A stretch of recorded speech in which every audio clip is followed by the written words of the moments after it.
Hello, MotoAmerica fans. It's time for another episode of Off Track with Carruthers and Bice. You'll laugh, you'll cry, and you may even learn something from this unlikely pair and their special guest. The mic is yours, Paul and Sean.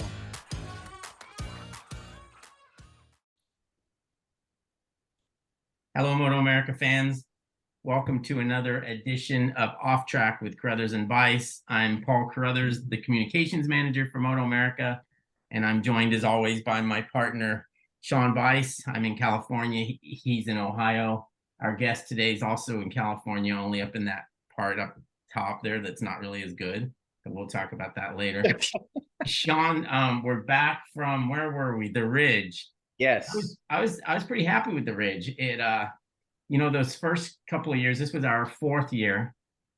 The first couple of years I was worried, I don't know if this event will take off, if we'll start to get some people. But this year I was, it's one of those things where it's kind of like you're in a bar or a restaurant and no one's there, and all of a sudden you look up and it's packed. Yeah. It kind of gave me that same feeling, which was cool because it kind of seemed like a real event. And, obviously that gives us hope for continuing to go there and continuing to grow that crowd. So it was nice to see. Yeah, there were a lot of people. I mean, I really noticed it this year. It was great. It was great to see that. I mean, they had a little carnival thing going there too, but they definitely had that. It's always that thing. If it's difficult for us to move around the paddock, then that's a good thing because, there's a lot of fans there. So it was cool. And it's an underserved area for us. So it's good that we're able to hit that part of the country. There are fans all over the world for MotoAmerica, but in our country, certainly it's all over this country. And it's nice to get some West Coast stuff going, and Pacific Northwest is cool. Anyway, what a different world that is. I mean, maybe not so much for you, Paul, I don't know, but it just feels so different from where I'm from, just the way, there's just so many trees, and it feels like Maine to me a little bit, which makes sense, I guess. Yeah. You get that feeling. But yeah, it's a lot different than down here, obviously, as well. And it also works out cool. We have that event, and then we follow it up a weekend off, and then follow it up with Laguna Seca. So all the guys that travel from the east, the teams and stuff can kind of stay and not have to go back and forth. So it works out well. And the Laguna Seca event, I think, is just gonna really blow up. I mean, if I, just all the people that are, call me wanting passes. And it's funny, I got my yearly text from Joe Roberts yesterday, so he's all about it. So him and his brother are gonna come up, and and the media, we're gonna have more media there than we've ever had. That's really good. So yeah, I'm going to be excited. It's going to be one that's going to be difficult to move around in the paddock, and that's always a good thing, and it should be cool. But obviously, we've got a guest here today that I think is probably looking forward to Laguna Seca as much or even more than us, because of the success he's had there, and also it's racing close to home for him. So I know he gets a lot of family and friends. So let's welcome in Cameron Beaubier to the show. Cameron, how are you today? Doing good, guys. Thanks for having me on. Yeah, no worries. So talking about Laguna, I mean, well, first of all, let's talk a little bit about what we've done so far. There's been 4 rounds and 8 races. You've got 3 wins, 5 total podiums, a DNF from a mechanical, and a crash because you were a bonehead. So you've just kidding. You pretty much ran the table there you've already done it all. Now it's just a matter of getting rid of the 2 bad parts and moving on. But you're 23 points behind Jake Gagne going into Laguna. He's won 4 races. You've won 3. It really comes down to the fact that you do have an extra DNF than he does. And then also we've got, Josh Herron that's lurking there in 3rd place, and he also has a victory. So how do you rank this season so far? I mean, a lot of us will say we're surprised that you're doing this well this quickly. Are you surprised? Yes and no. I mean, I would say I was a little surprised I was surprised with the success we've had so early based off of how testing was going earlier this year. Because we were trying a lot of stuff, moving the bike around, trying some new parts, but we knew we had some new parts coming that we got we tested at Brainerd, a new frame, swing arm, and then also tried some stuff at this last race at Ridge. But to answer your question, yes, I was a little surprised to be able to win Atlanta. Even during the weekend, because Jake had, man, like 8 or 9 tenths on us in qualifying and practice on race tires. So yeah, I mean, I think I really was able to use my bike as a weapon in that race, and it's pretty good on used tire or new tires, and I was able to track Jake down and control the pace because my bike was so fast. But I was doing everything I could just to keep him behind me, because I knew if he opened up a gap on used tires, I was done for. He was going to ride it home. So it's been an exciting start to the year, though. Cameron, I've got so many questions for you. It's just insane, but I'll try to calm myself down a little bit here. I'll pace myself. Ducati, he's won a race. Oh, I interrupted you, Cameron. What? I interrupted you. I thought you were. Can you hear me? Oh, yeah. Sorry. I thought you were saying something. Anyways, yeah, no, it's been super exciting. I feel like it's been super good for the championship too. Just, and the people watching, just, there's been multiple races already. There's 3 factors on the podium, and it's exciting and it's fun. Yeah, my apologies, Cameron. I jumped in too soon. I said I have a million questions for you, and I couldn't even. I'm chomping at the bit here. I couldn't even. But hey, I want to ask you a couple things. So to start with, we all kind of thought we know the speed of that BMW, and to your point about Road Atlanta, we thought, okay, Road Atlanta is fast. I mean, it's got. They say that one section is as fast as we go, at Road America. So you got some speed, and we thought, okay, the thing is all about top speed. The handling, I don't know, front end, I'm not sure, but it's like when we get to the tracks that are a little more compact, Barber, whatever, it's going to be a tougher situation for you. And it's kind of been that way, but it kind of hasn't. I mean, it's weird. Like at Road America, I mean, Jake did okay on a track that was like a speed track sort of thing. So I don't know. Do you think it's really either or with your bike and with your team? Yeah, it's tough to say. Like, even still, after how well we did at Ridge, and yeah, we had our struggles at Barber and stuff, but I really think that we're just in a situation where each bike has its positives and negatives, and I think it's going to make for an exciting end of the year. That's for sure. But yeah, like for example, Barber. I had the guys working. Dave and Dave. We were making the call to swap some swing arms even in practice, and that's never what you want to do during a practice. You want to be making fine tuning the bike, getting it ready to go racing. So, but I mean, it's the guys on my team are so good. They've been swapping that. They've swapped the swing arm so many times that they've got it down to like 5 minutes. So it's no problem for them to throw something in mid session. So we're slowly getting dialed in. Like I said, we've been getting some new parts and stuff like that. This last weekend at Ridge, I was coming in and I was expecting more so along the lines of what we dealt with at Barber, where we were just a little off the Yamahas. But Peter, my electronics guy, he brought over some new software from Europe, and I feel like I really made a little step on the engine brake. And then also we have a new swing arm that we went back and forth on at the test at Brainerd, and I really didn't feel anything over a lap.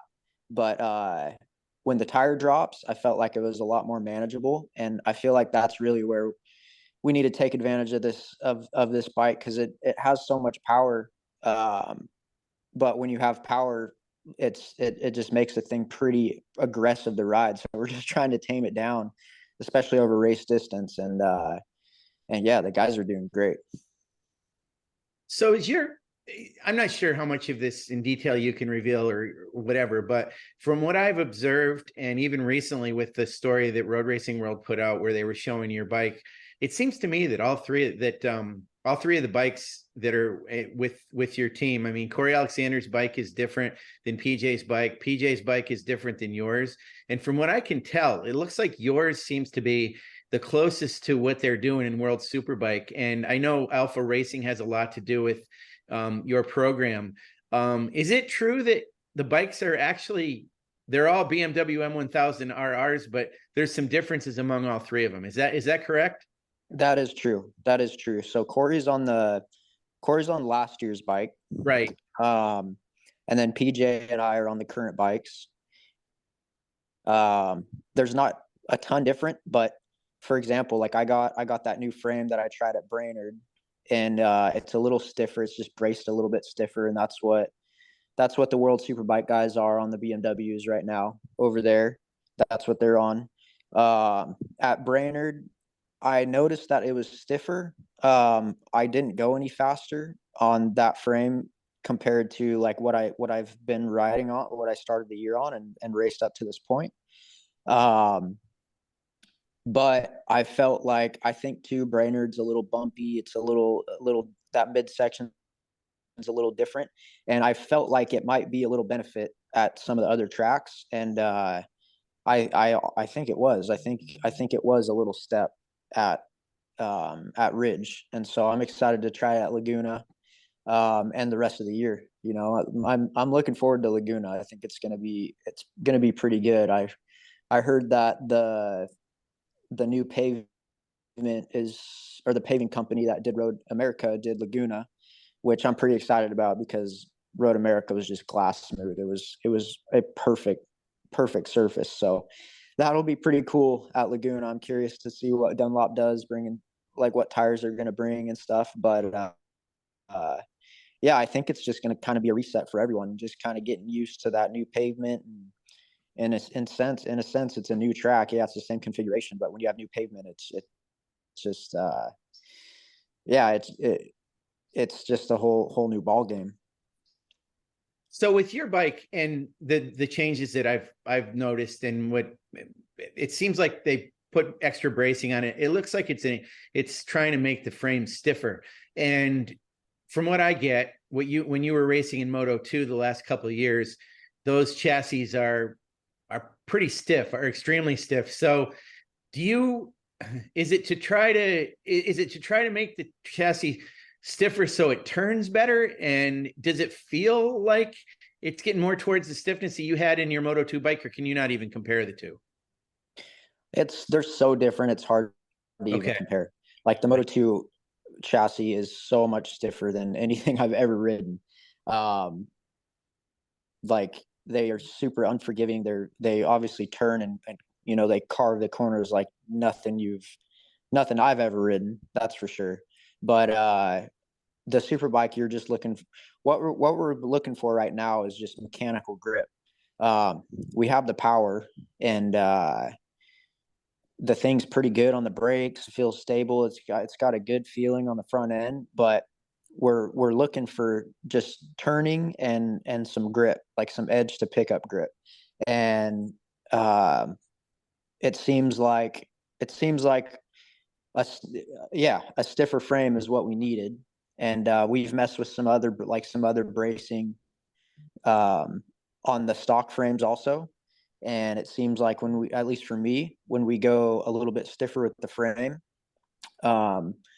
we are able to find a little more grip. So definitely there's a balance to everything, because if you go too stiff, then you start running into chatter and some other problems. So we're definitely still just kind of finding our way, but it's going good so far. When you get the mechanical grip that you're looking for, when you've got a swing arm that you're happy with, you've got the chassis frame that you're happy with, at that point, does it just turn into messing with electronics? Yeah. It's funny too. I mean, that part never stops, right? Exactly. And like, from what I was saying too, with the engine braking too, it's sometimes like you can go in and like down the wrong way because you're thinking like, oh, maybe we can mask this with electronics, or maybe it's like the chassis problem is making me feel like I'm losing grip on the side of the tire and all that stuff. But it's pretty easy to spin yourself in circles on this thing. But that's why I've been happy with like the progress we've made, because when you're trying to go forward on a super bike, it is pretty easy to go backwards. Now I can tell by, your demeanor and seeing you in the paddock and, hearing to you talk and reading your quotes, et cetera. And I can tell that it's a much more relaxed Cameron Beaubier, and you're happy and you go home on Mondays and you've got the new baby and things are pretty good right now for Cameron Beaubier. Am I right? I'd say so, man. Yeah, I'm definitely I'm happy. I'm happy right now. I've got a pretty solid program. It's been nice to fly home on Sunday nights and come back to Shelby and Brody and the dogs.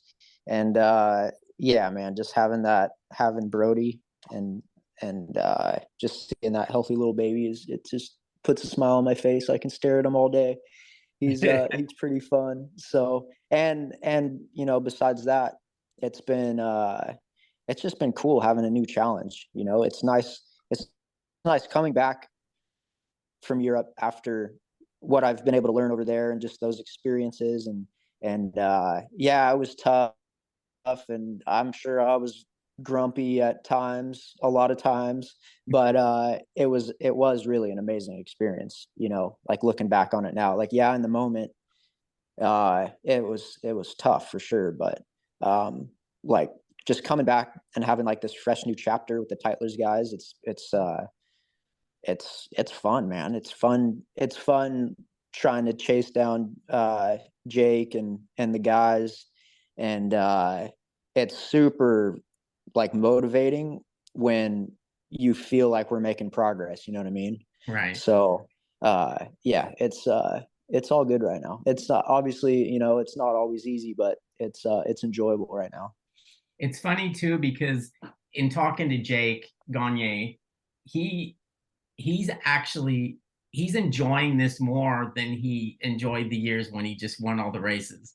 And I think, a lot of that has to do with your relationship with him. He obviously likes you. He has a lot of respect for you. You guys have known each other and raced against each other for a long time, because he wasn't that way. And he will tell you, like, he did not want Petrucci to beat him.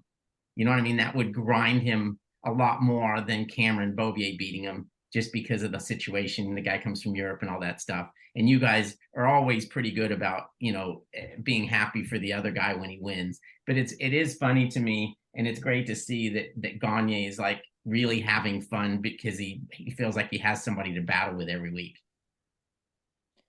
Yeah, no, for sure. It's fun, man. Like I've always rated Jake's talent level like off the charts. He's Well, I'm going to interrupt incredible. you for a second, because when you left and we talked to you, or I talked to you, you told me, you're like, Gagne, you better watch out for Gagne because he'll win that championship. And not many people at that time probably thought that, but you got that right. So I want to give you some credit for that. Yeah, no, for sure. Like I said, when it comes to just pure talent on a motorcycle, like any form of motorcycle, dirt, street, whatever, like that dude, he's on the top of the list. That's for sure. I feel like a guy like that, like he really appreciates and just like respects his, like what he has here, like he has a life outside of racing, which I really expect. Like he lives up in Colorado. He really enjoys his time home, going out with his family or his dog, and doing his thing up there. And I'm not saying racing's like just a job to him. Like he obviously he really enjoys racing like I do, but like he enjoys his life outside of racing. And I feel like he didn't really get great opportunities over in Europe to really show like what he's made of. So like maybe that's kind of a bummer, but I mean, look what he's done here in the last couple of years. It's super impressive. So definitely every time that guy beats me, I know why. Like he's an incredible rider for sure. and he's my buddy on top of it. So it's cool. Yeah, it's definitely a cool rivalry. I want to talk about team dynamics a little bit. You touched on it somewhat, and I know when you were with Yamaha, it was well known that it was such a family atmosphere. I mean, I was lucky enough to be part of that for a while too, and the camaraderie was terrific. And when you came back to the U.S., and I knew a little bit about Tytlers and had talked to Michael Kiley a little bit, but there was such an unknown at the beginning of the season of how this team was going to come together, and I really wasn't sure. But I'm very, very impressed now, particularly with your group of people. I've known Dave Weaver for a long time, and it's funny, he wears those tinted glasses, and for a while I was like, you know, he doesn't say a lot, but man, that guy is hilarious. He is so funny. I mean, we watch him on Pressure to Rise, and he's always got some quip. So he's got a real good attitude. And of course, your guy Seb Fontenelle, I think it is. I really like him as well. I don't know the guy that stood on the podium with you at Ridge. Paul and I were talking about it, but I understand you really get along with him really well. Is that right, Cameron? Yeah, my team is cool, man. Like, especially now these last couple rounds, because obviously it's a new team to me. We've been testing during the off season and stuff, and we had a few races together, but you don't really get to know someone that well. It takes a few rounds, you know. So we built a good relationship, and yeah, Dave's funny, man. He's got a dry sense of humor, and Yeah. some of the stuff he says just cracks me up, his one-liners. And I don't even know an example, but some of the stuff he says just on the grid, just to like lighten the mood, it just cracks me up.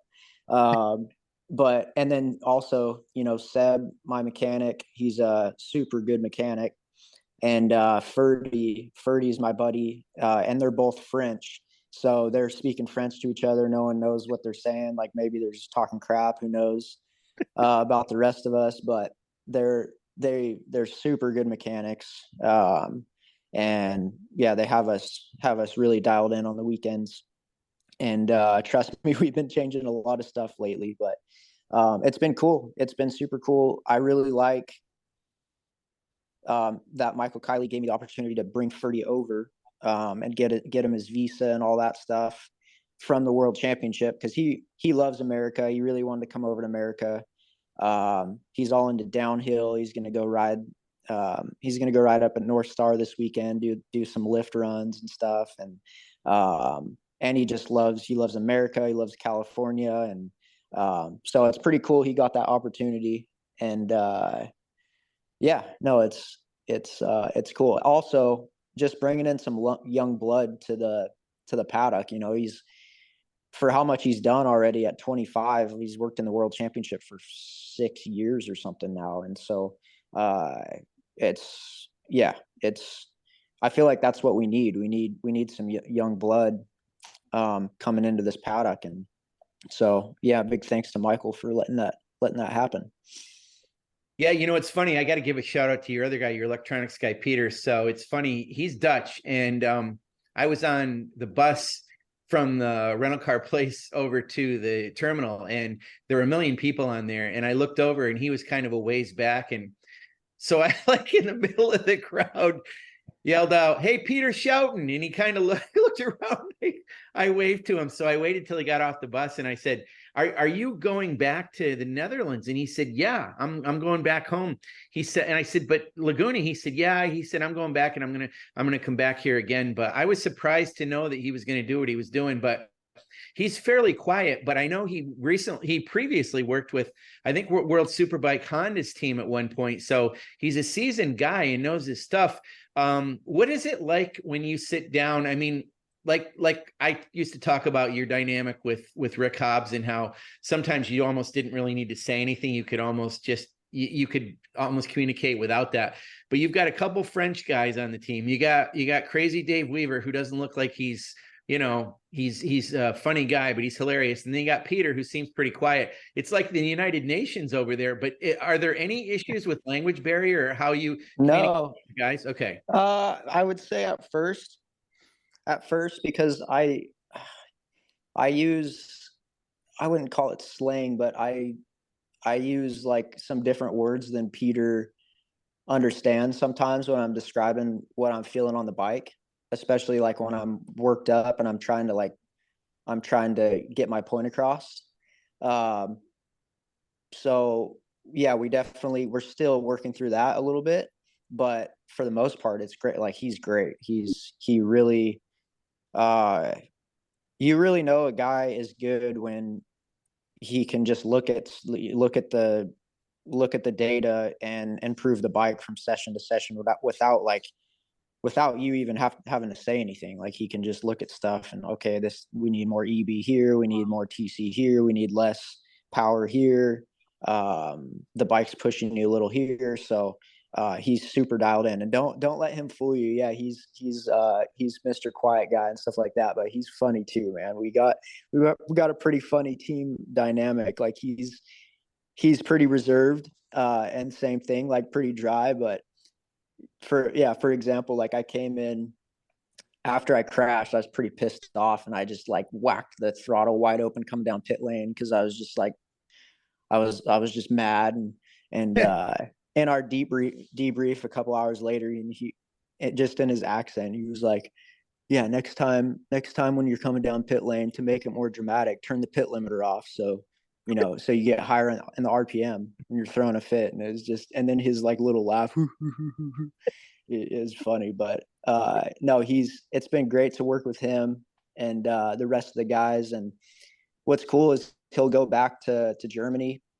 and it seems like he's always coming back with something like an update or just some info from what the World Superbike guys are doing over there, and how they're solving problems, and like what problems they have. So yeah, the whole thing's pretty cool. Well, fortunately, chatter is a universal word. Yeah, that's right. Yeah, exactly. Go ahead, Man, Sean. I heard it like crazy at Ridge. Everybody was saying that. Yeah, it seemed like Ridge, there's a couple, man, like away from the little bumps we have here and there, like the second to last corner and that tight left after you go up over the hill, there were some bumps there. But I mean, I hadn't ridden there since 2020, and that whole facility is pretty amazing now. Like they have a bunch of new pit garages, they have a bunch of new stands, there is a bunch of fans there. I mean, obviously it was 2020, so it was like COVID time when I was there, but it was really cool to see that place pretty packed compared to what I've seen the last couple of years watching on TV. And the track was amazing. Like they repaved the track there a couple of years ago, from my understanding, and just that first chicane was a lot better. The curbs are really good. It's a pretty legit track now. So there's a guy that used to be your teammate who honestly has been driving me a little crazy this year. He wasn't as bad last year, but I can't ever seem to get a hold of Garrett Gerloff anymore. He just big times the hell out of me. I've tried to get him on WhatsApp, whatever. We're on the same bike. You know how he is, Cameron. Do you communicate with him? Mr. Big Time, dude. That's Mr. Big Time. No, I'm just kidding. I was actually just talking to him yesterday, just messaging back and forth with him on WhatsApp about just about the BMW actually. So yeah, he probably wants yours. And yeah, no, I mean, you just got to download Snapchat. You'll find him on Snapchat. Oh, that's it. He got a haircut too. I was watching finally this morning. God, he needed it. He needed it so bad. That was ridiculous. Jeez. Did he shave his chin whiskers off too? No. That's good. I'm glad that you talked to him, because I wondered if you guys compared any notes at all with regard to the bike, because, obviously it's early days for him on that bike too. And there's so much that he thinks he can get out of it as well. So I remember it had to be 2014 with you. I'll never forget. I think it was the first 2014. Wasn't that the first year you rode the super bike at Daytona, the R1? Yeah. Okay. Yeah, it was. I remember at the first practice session, and I tweeted this out then too, and it got a lot of engagement back then, long time ago. But I remember you came in, you may remember this. You said, I just went 190 miles an hour in fifth gear. No, it was like 200 something. Oh, it was 200. Yeah, it was over 200. And I remember I came in and I was complaining about I was like, man, like I feel like, because we had a massive tailwind, and going into one, I was on the limiter for a while in fifth, and I was like, yeah, like I think we can go a little shorter on the gearing. And they're like, you're in sixth gear, or you're in fifth gear. And I was like, what? Oh, what? Yeah, hit 200 something miles an hour in fifth gear. Is pretty insane. I will never forget that. I'm going to take that one to my grave. Every once in a while, it pops in my head, and I kind of laugh about it. So, with that in mind, I mean, you were on an absolutely a rocket ship now. What is it like to be on a bike? I mean, is it just twist it and you're like, you've got that speed when you can use that speed? Is it something that you just have confidence in having on with that bike? Yes, and it's still coming. It's the way it's really fast in a straight line. Don't get me wrong. But the way it makes power is a lot less friendly than what I've been used to in the past. And so, actually like slowing the thing down and calming it down has been a big benefit. So, yeah, like, but then when we get to the big tracks, for example, Road Atlanta on the back straightaway and Road America on all the straights, like it's pretty incredible how fast that thing is. And just with the wings up front, just how planted it feels on the brakes, and even just like coming up the front straightaway, not having to like roll out as much as you would think. It's a pretty impressive bike, that's for sure. Yeah, and I know Garrett feels the same way. I want to talk a little bit about well, Moto 2 in particular. I'm sure you're still paying attention. I'm sure you're seeing what's going on out there. And I've got a bunch of questions around this, but I'm going to try to blend them into one. So, do you have any thoughts on, I don't know. I don't know if SDK has another year with American Racing or not. I don't know that he does. I'm not sure what's going to happen with Joe next year. It's been a tough year for both of them. And then I saw this morning, you guys have probably saw it, that there was apparently SDK is going to get compartment surgery done on whatever arm or both arms, but he's having a lot of arm pump issues. So he's going to deal with that. So kind of, do you have any idea what you think might be going on with those guys for next year? And also, how do you feel about watching Moto 2 this year?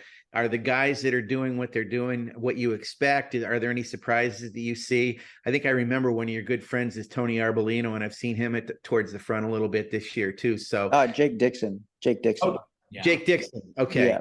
Yeah. So talk about first race. That's right. So talk about Moto 2 a little bit, and then kind of that American racing team and our American riders, Joe Roberts as well. And tell me what you think's going on there. Long question. Shoot, I mean, I think I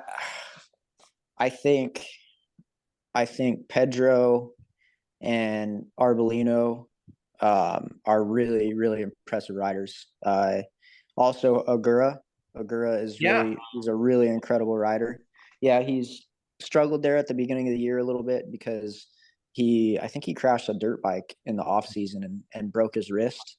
And he's been struggling with that coming back. And that really just puts in perspective how competitive and how on point you have to be in that class, because for a guy to win as many races as he did and always up front last year, to come back with just a touch off. And when I'm saying a touch off, he's maybe 0.2 off, but look what 0.2 does in that class,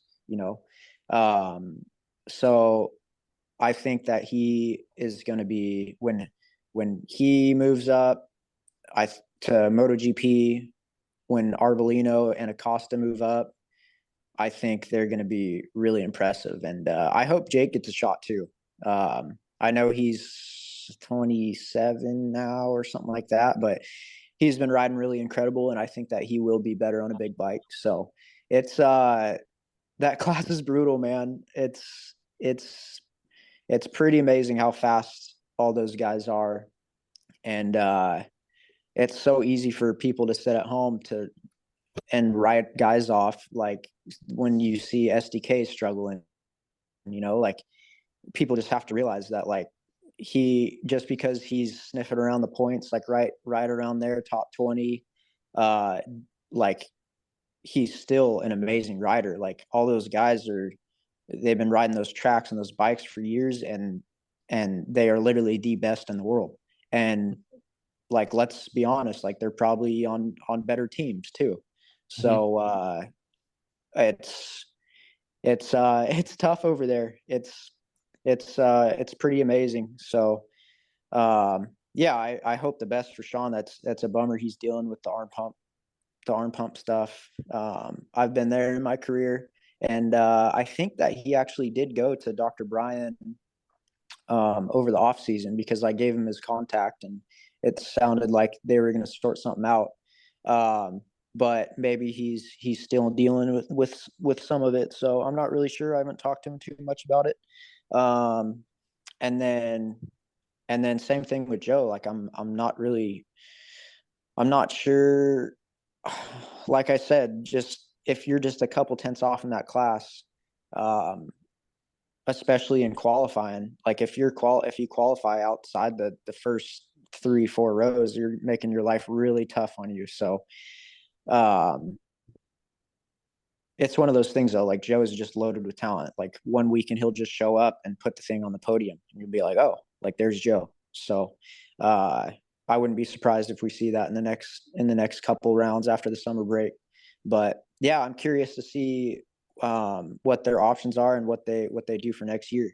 I think the one thing, especially for Sean, like, he's only 21 years old, and I don't see him. I don't see why he wouldn't do better next year if he gets another opportunity. So time will tell. Yeah, Cameron, I've become kind of selfish about you riders. Of course, we missed you over in Moto 2 and being able to talk to you, but I can't tell you how thrilled I am that you're back here, not just because of what I think of you as a person, but what it means to our sport and what's happened to Superbike. I would be perfectly happy if every American rider would come back to this country and just go crazy in MotoAmerica, because I think it's become that competitive, and it would be incredible if we had that, our best American talent from around the world. Look what it's done to have you in there again. We've got a legitimate, not a rivalry, but it's a battle. We don't know what's going to happen in every round. It's good for us. And I don't know, screw the world, I guess, is how I feel about it. It's just how I feel. I mean, it's so good to have our best here in our premier series. So, and I'm real glad that you're happy to be here too, but it's just something I wanted to say. Yeah, and everyone's different, like, I know Joe and Sean, like, they really want to be on the world stage, and they're obviously younger than me, and there's no reason they shouldn't be. They're both incredible riders. I'm just at, like, a different spot in my career now, and I'm sure they'll get there someday too, where they I guess their priorities have like changed a little bit. So for me. So but I mean, who knows? Like, that would be pretty cool if they did come back in the future, and we added a couple more guys to the list of who could win on Saturday, Sunday in MotoAmerica, because it is growing, man. It's pretty cool to see where it's at, even just from when I left. Okay, time to be honest again. When you watch Moto 2 races, because I do this, and I want to know if you do it too, but when I'm watching the Moto 2 races now, I'm like, oh, I think Cameron would be like third here. And I think he'd probably be, okay, I think he'd be fourth by now. Okay, I think I kind of do that based on what I saw last year and based on the progression you were making. Do you watch those races a little bit and try to think where you'd be? Yeah, a little bit. Like, when I'm watching time, because, like, I mean, I'm a fan of MotoGP. Like, I watch all the practices and all the qualifyings and all the races. Like, I just love it. I love it. But I, like, as a competitor, I can't help but think, like, oh man, like, they're doing this time, like I did this time last year, and kind of put stuff together like that. But yeah, I think more than anything, when I'm watching the races, especially like Assen for this previous round, Mhm. I'm looking and seeing just like I saw like where I almost, I crashed out with 4 laps to go or something like that. But I just like, I kind of kicked myself because I was like, man, I could have made my life so much easier if I qualified better. Because you just look back at like some of those rounds that I had last year where I I was I'd kind of struggle to just put a lap time up in qualifying. I'd find myself 18th on the grid, and then I'd have some really good rides through the pack, like up into top 5, and then I'd toss it away, And it's so more than anything when I'm watching, I'm just kind of kicking myself, like, dude, like if I stayed up for a couple more laps, or I don't know, but Right. I was definitely riding over my head a lot those last couple years. Um, but I feel like it's made me a better rider for sure. I was going to ask you that. I mean, it looks like from the outside looking in, it looks like you're a better rider, and you would be just based on the experience of those last couple of years.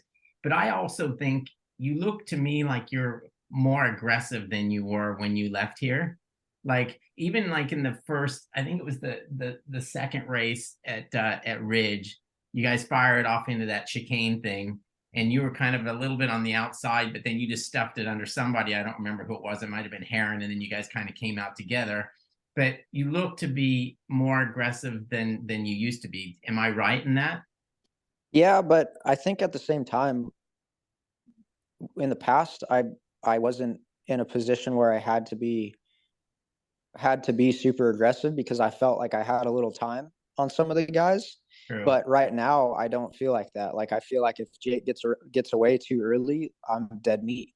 So I feel like it puts me in a position where I have to be a little more aggressive. And I And think it's done that with everybody.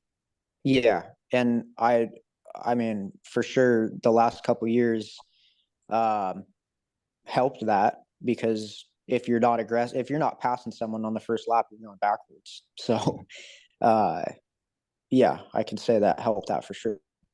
When we talked earlier in the year, you weren't sure yet because you hadn't even, well, maybe you tested it or whatever. But I asked you if, if you were going to stick with that Moto 2 style, or if you'd be back to your old style, and you sort of thought it would probably be somewhere in between. Has that been the case? Yeah, I'd say, what's funny you say that is when I first got on the BMW, I kind of reverted straight back to more of a super bike upright style, but I feel like right now it's somewhat of a mix. I definitely don't hang off as much as I did on the Moto 2 bike, but I feel like I hang off more than when I left. Yeah, that makes sense. I mean, I haven't looked at the pictures side by side, which is what I did last year, and you could see a big difference. But it'd be interesting to look at some photos and kind of see what that body positioning's like. Yeah. Yeah, I can remember, Paul, you would do kind of a side by side with Cameron in some of our social media posts to Yeah, and show. it was a huge body. difference. Yeah, it's amazing. Cameron, I want to talk about your crash at Ridge. So I didn't know this, and I want to know if you knew this, but when you went down and the concept of actively competing has been bandied about a lot this year, and it's been made fun of. But, from the moment you went down, you were actively competing in terms of getting back on the bike as quickly as you could. You did it really quick. I just didn't know that the amount of time that it took you to do that was exactly what they were timing, and that they used that to basically position you in the results. And did you have any idea that when you went down, it's like, oh, I got to get back on the bike as quick as possible because this amount of time is what's going to count against me? I mean, did you even consider that? No, I was just running back to my bike because my bike was completely fine. Like I would have been able to finish those 3 laps. Like I was honestly pretty angry that I saw the red flag. Because I was like, man, like there goes my race. They're going to DNF me because because the red flag was caused by me. Yeah. But like I said, when I picked my bike up, I turned the thing on, it fired up right away, and I was completely fine to finish those 3 laps, and I would have ended up 7th, which is what they credited it with me anyways. So Right. yeah, I was honestly kind of surprised to see I had 9 points, seventh place points, but in reality, that's where I would have been anyways if they didn't red flag. And the other part of that, I want to ask you, I'm going to ask it anyway, but Josh Hayes used to make fun of me all the time when the times that he would crash, I'd say, did you expect to crash? And he always would laugh and go, no, I didn't expect to crash. But my point in this, I don't know how to articulate it any better than when that happened. Did it surprise you, or did you feel like you might have done something that, I no wonder I went down? How did you feel about it? Yeah, I mean, I think I was asking a little too much going into there for sure. The rear end kicked out pretty good on me. And it was not coming back. Like it was just kept sliding, and then slowly came back, but at the worst time, right over the bumps. And we actually made a change from Saturday to Sunday. Peter brought over some stuff that allowed us to change up the engine braking strategy a little bit from like lean angle based to RPM based. And I feel like that is going to help, especially at tracks like we have here in America that are a little bumpy. You're not always on like the right. You can take a little different line and not be quite as consistent and not really lose time compared to some of the tracks in Europe that are a little flatter and you have to be more consistent on. So I think going into that corner, for example, I was in there a little hot, and so I put a little more lean angle into the bike, and I was just trying to get it to the apex because I knew I was in there hot, and I was excited. I had just caught up to Jake, and we only had 3 laps left, and I was pretty pissed after that race for sure because just to work that hard to track Jake down, and I was only taking like a 10th or so out of him a lap, and then it seemed like he would pull me some laps, and it was a pretty exhausting race just to get up to the back of him. I was kind of riding over the limit at some point. So that sucked, but at least we went back and figured some stuff out for Sunday, and we were able to get it done Sunday. I want to ask you real quick about WeatherTech Raceway Laguna Seca. It's funny because that track, I mean, it's a track that's nearer to you, but it's not exactly close by. And I don't know if you necessarily consider it a home track in that you didn't, you don't ride on it any more than any other track. And it was the same way with Sonoma. It was closer to your home, but you still didn't ride on it any more than anybody else. But I'll never forget that one year in Daytona Sport Bike. I think it was when you were racing against Cardenas, and it was like the last corner or something.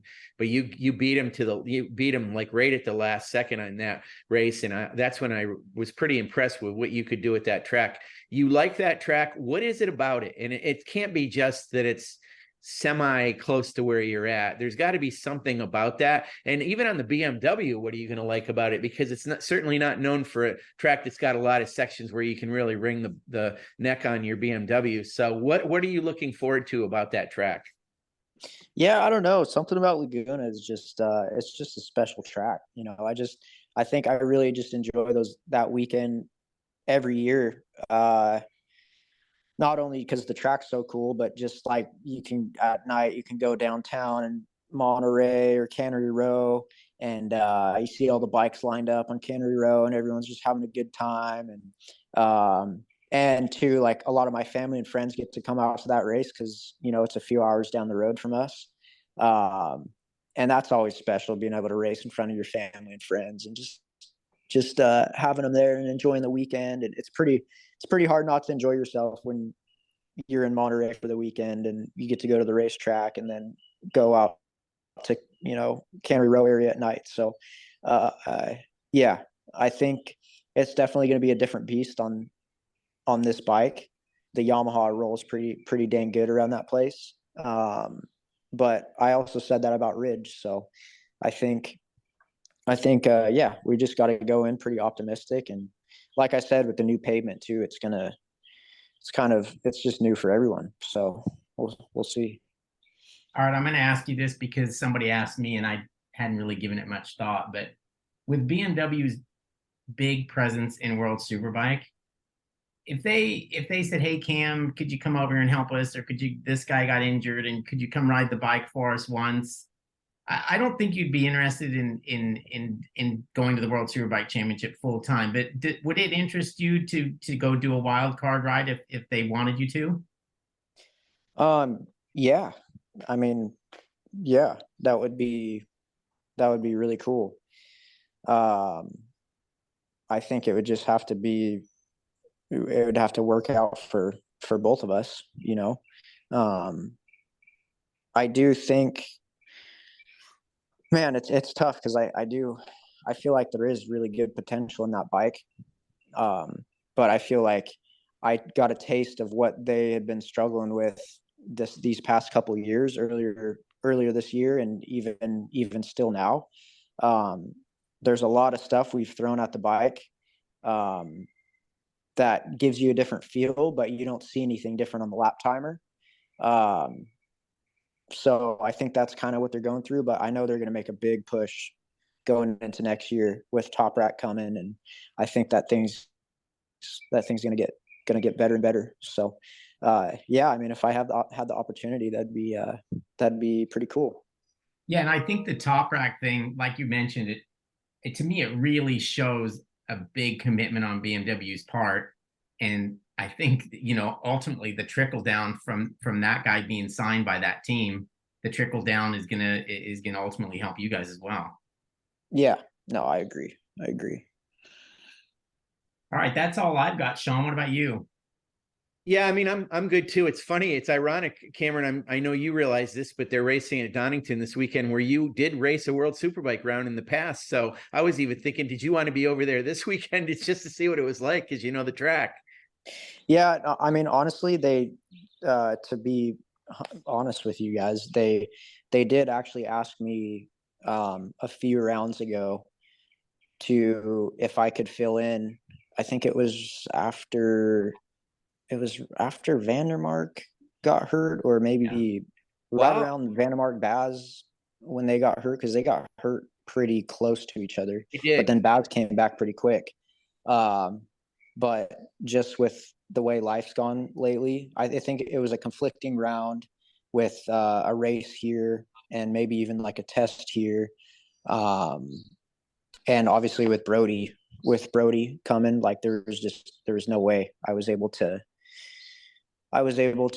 go do something like that right now. So hopefully that, obviously I want those guys to stay healthy, but it'd be pretty cool to get an opportunity to get over there and do something with them in the future. But I'm pretty content with what I got going right now with the Tytlers guys, and yeah, and BMW's been awesome too on their side. They've been taking good care of me. They actually gave me a loaner, an X5 loaner for Shelby and I this year, so that's pretty cool. And yeah. Oh, Cameron, I got to tell you something real quick, Paul. Sorry, I got to get this in here. So at Barber, Paul knows this. At Barber, I don't know what happened, but when I landed, they didn't have any rentals left. So they actually gave me an X5 at the Enterprise counter. And I got into the thing and I could not even figure out how to start it, put it in gear. And then there's that weird thing with raising and lowering the height of the thing. It's got two bells and whistles. I don't even know what to do. Oh, they're so luxury. It's crazy. Like I've never had a car, or anything quite like this. So it's pretty cool. Yeah. You've seen the cars that this guy normally shows up in. No, seriously, it looks like clowns getting out of that thing. Hey, I remember Sean Bice style. I remember, yeah, you're talking about me, yeah, for sure. And it's always as Richie Doan says, I drive a one-door hatchback. That's what he says. So. And it is a clown car. Anyway, all right, I think we're good. All right, Cameron, thanks as always for joining us, and we'll see you next week. All right, thanks guys. Thanks for having me on. No worries, bye. See ya.